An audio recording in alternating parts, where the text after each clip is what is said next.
আমাদের অনেকে জিজ্ঞেস করেন, সাংবাদিক ভাইয়েরা জানতে চান, বিভিন্ন রাজনৈতিক দলের ভাইয়েরাও মাঝে মধ্যে আমাকে প্রশ্ন করেন, ফোন করেন, মেসেজ দেন যে মাসুদ অথবা মাসুদ ভাই, এই গণ অভ্যুত্থান পরবর্তী বাংলাদেশে ইসলামের প্রতি, জামাত ইসলাম, ইসলামী ছাত্র শিবিরের প্রতি মানুষের এই ভালোবাসাটা হঠাৎ করে এই গণবিপ্লবে, গণ অভ্যুত্থানে, গণ ভালোবাসায় পরিণত হলো কেন?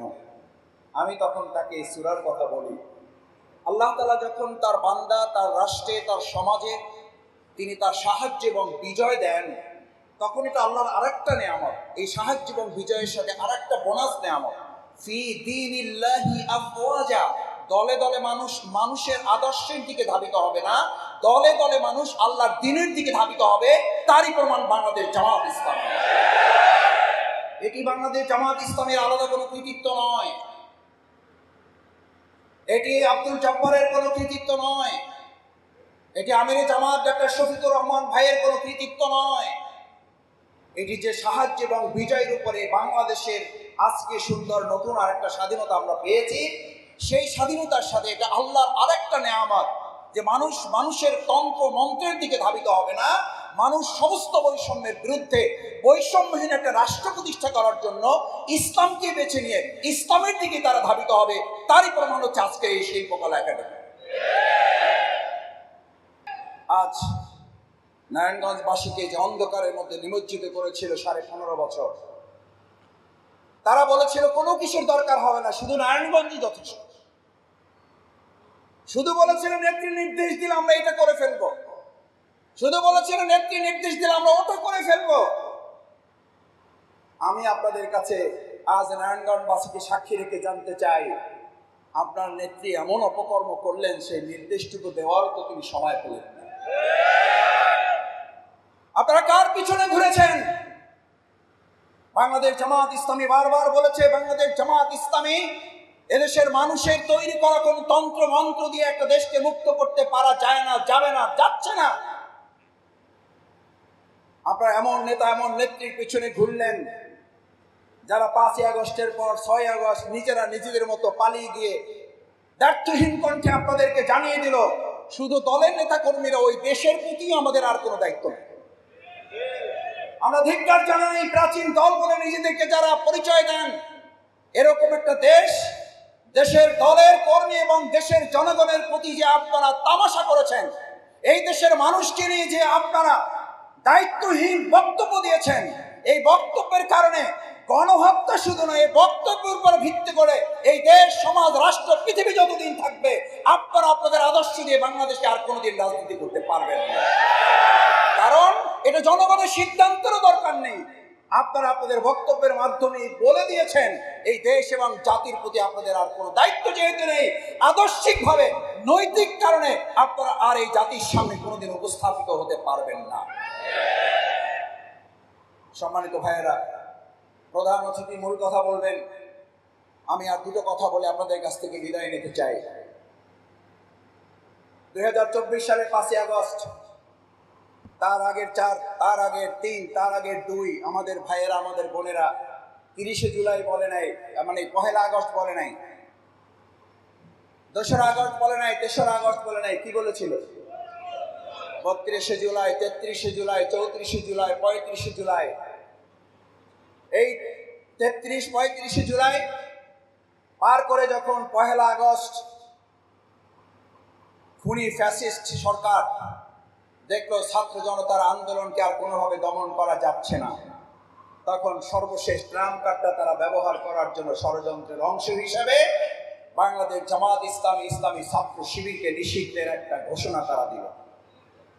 আমি বলি, শেখ হাসিনা বিগত 15.5 বছরে আমাদের তো কোনো উপকার করতে পারেন নাই, ব্যর্থ হয়েছেন। 1লা আগস্ট গোটা বিশ্বের দরবারে বাংলাদেশ জামাত ইসলামী ছাত্র শিবিরকে আপনি একটা উপকার করে দিয়ে গেলেন। এই দেশের মানুষ আবার নতুন করে বুঝতে পারলো যে 2024 সালের 5ই আগস্টের আগে বাংলাদেশ জামাত ইসলামী ছাত্র শিবিরকে নিষিদ্ধ করার মধ্য দিয়ে আপনি প্রমাণ করেছেন এই আন্দোলন সংগ্রামের মূল পরিকল্পনাকারী হিসেবে আপনি জামাত শিবিরকে মানুষের কাছে তুলে দিয়ে গেছেন।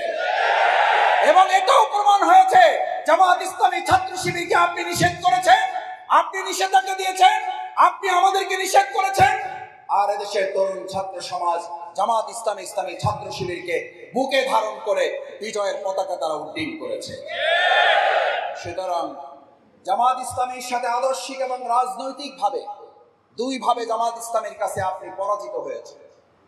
আদর্শিকভাবে পরাজিত হয়েছেন, রাজনৈতিক এবং নৈতিকভাবেও আপনি পরাজিত হয়েছেন। আপনি আমাদের কাছে বুকের বুলেট চালিয়ে মনে করেছিলেন জামাত শেষ করা যাবে, পারেন নাই। আজকে বাংলাদেশে নতুন প্রশ্ন তৈরি হয়েছে, রাষ্ট্র সংস্কার, তার জন্য চাই ব্যক্তি সংস্কার। আলহামদুলিল্লাহ, আমি আপনাদের কাছে এই কথাটি বলে শেষ করতে চাই ভাইয়েরা, যে সুন্দর একটা মেরামত করা রাষ্ট্র, যে সংস্কার করা রাষ্ট্র এই দেশের তরুণ ছাত্র শিক্ষার্থী জনতা চায়। আপনি বলুন, এই সুন্দর একটা স্বপ্নের রাষ্ট্র তৈরি করার জন্য সততা দরকার, দক্ষতা দরকার, দেশপ্রেমের দরকার। আজকে অন্যান্য দলকে এই তিনটা জিনিস প্রমাণ করতে হবে, আর ইতিমধ্যে বাংলাদেশ জামাত ইসলামী তা প্রমাণ করে জাতির কাছে কিন্তু উপস্থাপন করে। দুর্নীতিতে নিমজ্জিত একটা সরকারের মধ্যেও বাংলাদেশ জামাত ইসলামীর দুজন মন্ত্রী 3টি মন্ত্রণালয় পরিচালনা করে। এই সাংবাদিক ভাইদের মধ্যেও নিশ্চয়ই তখন কেউ কেউ ছিলেন, সেই তথ্য এখনো সংসদে আছে, সেই তথ্য টিআইবির কাছে আছে, সেই তথ্য প্রেস ক্লাবে সাংবাদিক সম্মেলনের কাছে আছে। ওই মন্ত্রী দুজন জামাত ইসলামীর আমির এবং সেক্রেটারি জেনারেল মাওলানা মতিউর রহমান নিজামী আলিয়াস এবং মুজাহিদ ভাই প্রমাণ বলেছিলেন, আমরা যদি 2 টাকার দুর্নীতি করেছি প্রমাণ করতে পারে, শুধু মন্ত্রণালয় নয়, শুধু সংসদ সদস্য নয়, আমরা জামাত ইসলামের সাধারণ সহযোগী সদস্য পদ থেকে প্রত্যাহার করব। কেউ আজ পর্যন্ত তা প্রমাণ করতে পারে নাই, এটি প্রমাণিত জামাত ইসলামী সব। সুতরাং সততার দিক বিবেচনায় যদি আপনি এটি প্রমাণ করতে চান, আলহামদুলিল্লাহ বাংলাদেশ জামাত ইসলামী সেটি মুখে নয় বাস্তবে প্রমাণ করতে আমরা সক্ষম হয়েছি। দ্বিতীয়ত, এই দেশের ছাত্র জনতা এখন কি চায়? দক্ষতা চায়। আমাদেরকে কেউ কেউ মনে করে আমরা শুধু মসজিদে ইমামতি করতে পারি, কেউ কেউ মনে করে খুব বড় জোর হইলে আমরা জানাজা ইমামতি করে দাফন কাফন সম্পন্ন করা টুকটাক যোগ্যতা আমাদের আছে। মিলাদ শরীফ পড়াইয়া হয়তো আমরা টুকটাক কাজ মানুষের হৃদয় অর্জন করতে পারি। কিন্তু আজকে প্রমাণ হয়েছে বাংলাদেশ জামাত ইসলামী সততার পাশাপাশি দক্ষতার মানদণ্ডে অন্য যে কোনো দুনিয়াবী দৃষ্টির চেয়ে আমরা আমাদের জায়গায় মানুষের কাছে আস্থা অর্জন করতে সক্ষম হয়েছে। তৃতীয়ত, সবচেয়ে বড় আজকে দেশের জন্য সংকট, যারা অন্তর্বর্তীকালীন সরকারের দায়িত্বে এখন আছেন, যারা কাজ করছেন, তারা প্রতিবার বারবার বলছেন আমাদের কিছু সৎ লোক হয়তো টুকটাক পাওয়াও যাচ্ছে, কিছু দক্ষ যোগ্য লোক হয়তো পাওয়াও যাচ্ছে, সবচেয়ে সংকট হচ্ছে যেটা দেশপ্রেমিক লোকের অভাব। আপনাদের মনে থাকার কথা, সম্মানিত নারায়ণগঞ্জবাসী, আমাদের শ্রদ্ধেয় কর্মী ভাইয়েরা, সুধী মণ্ডলী, 2008 সালের নির্বাচন পরবর্তী বাংলাদেশ জামাত ইসলামী আমাদের দেশকে নিয়ে ষড়যন্ত্রের অংশ হিসাবে টিপাই মুখ বাঁধ যখন নির্মাণ পরিকল্পনা করা হয়, এই মাওলানা মাসুম ভাই সহ জামাত ইসলামীর তৎকালীন আমির জামাত মাওলানা মতিউর রহমান নিজামী ভাই, সৈয়দ আলী হাসান মোহাম্মদ মুজাহিদ ভাইয়ের নেতৃত্বে সারা দেশে আমরা তীব্র আন্দোলন করে তুলে সেদিনই প্রমাণ করেছিলাম নির্বাচনে আমাদেরকে হারিয়ে দেওয়া হলেও জনগণের ভালোবাসার কাছে আমাদেরকে হারাতে পারবেন না। আমরা সেদিন প্রমাণ করেছি আধিপত্য গোষ্ঠীর কাছে আমাদের নেতৃবৃন্দ ফাঁসির মঞ্চে দাঁড়িয়েছে, দেশপ্রেমের প্রশ্নে, ইমানের প্রশ্নে আপোষ না করে আমরা শাহাদাতের নজরানা পেশ করেছি।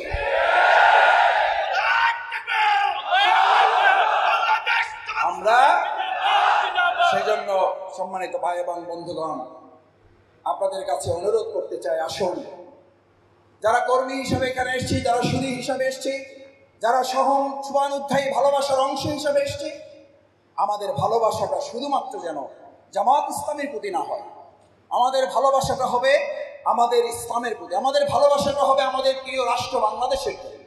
সেই জন্য এই সততা, দক্ষতা এবং দেশপ্রেমের চেতনায় উজ্জীবিত একটা গোষ্ঠী, একটা দল, একটা শ্রেণী যদি আমরা উত্তরণ করতে পারি, তাহলে বিশ্বাস করি আমাদের অসংখ্য শহীদেরা, আমাদের অসংখ্য হাতহারা, পাহারা, পঙ্গু, চোখহারা ভাই এবং বোনদের এই সুন্দর স্বপ্নের বাংলাদেশ জামাত ইসলামী গড়ে তুলতে পারবে ইনশাআল্লাহ।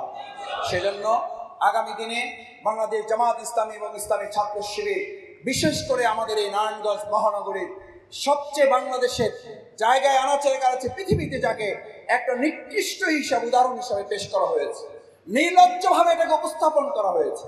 আমরা নারায়ণগঞ্জবাসীর দায়িত্ব আজকে কি আপনারা নিতে পারবেন? এই নিকৃষ্ট, অবঞ্চিত, লাঞ্ছিত নারায়ণগঞ্জবাসীকে আমরা শুধু বাংলাদেশে নয় গোটা পৃথিবীর মানচিত্রে এই নারায়ণগঞ্জবাসীকে আমরা সম্মান এবং মর্যাদার জায়গায় অধিষ্ঠিত করবো ইনশাআল্লাহ। এটা করার জন্য আপনাদেরকে আজকে সিদ্ধান্ত নিয়ে যদি বের হতে পারেন, এই অবহেলিত, এই লাঞ্ছিত, এই অপমানিত, এই নিকৃষ্ট নারায়ণগঞ্জবাসী হিসাবে যাদেরকে আমাদেরকে পরিচিত করিয়েছে, তাদের অনুপস্থিতিতে আমরা আমাদের এই প্রিয় নারায়ণগঞ্জবাসীকে সম্মান এবং মর্যাদার আসলে তাদেরকে অধিষ্ঠিত করবো ইনশাআল্লাহ। সেই প্রত্যাশা ব্যক্ত করে আবারও আপনাদের সবাইকে ধন্যবাদ এবং কৃতজ্ঞতা জানিয়ে আগামী দিনের যে কোনো দাবি আদায়ে বাংলাদেশের বিরুদ্ধে যে চলমান এখনো কিছু ষড়যন্ত্র ঘাপটি মেরে থাকা লোকেরা করছেন, আমরা তাদেরকে হুঁশিয়ার করতে চাই, রাজপথে মোকাবেলা করে ব্যর্থ হয়ে গর্তের মধ্যে লুকিয়ে হুঙ্কার করে লাভ হবে না, সেখান থেকে খুঁজে বের করে বেনজির যেমন বলেছিলেন গর্ত থেকে বের করা হবে, আজকে জনগণ দায়িত্ব নিয়েছে গর্ত থেকে বের করে আপনাদের ষড়যন্ত্রের উচিত জবাব দেওয়া হবে। সুতরাং ষড়যন্ত্র বন্ধ করুন, দেশের মানুষের কাছে আত্মসমর্পণ করেছেন, এবার নিজেদের দায় স্বীকার করে বিচারের মুখোমুখি হন, তাহলেই হয়তো ভবিষ্যতে আপনাদের জন্য কোনো রাস্তার পথ খোলা থাকতেও পারে। সেই প্রত্যাশা ব্যক্ত করে আবার আপনাদের ধন্যবাদ জানিয়ে কথা শেষ করছি। আল্লাহ হাফেজ। বাংলাদেশ জিন্দাবাদ, বাংলাদেশ জামাত ইসলামী জিন্দাবাদ, নারায়ণগঞ্জ মহানগরী জিন্দাবাদ। আসসালামু আলাইকুম ওয়া রাহমাতুল্লাহি ওয়া বারাকাতুহু।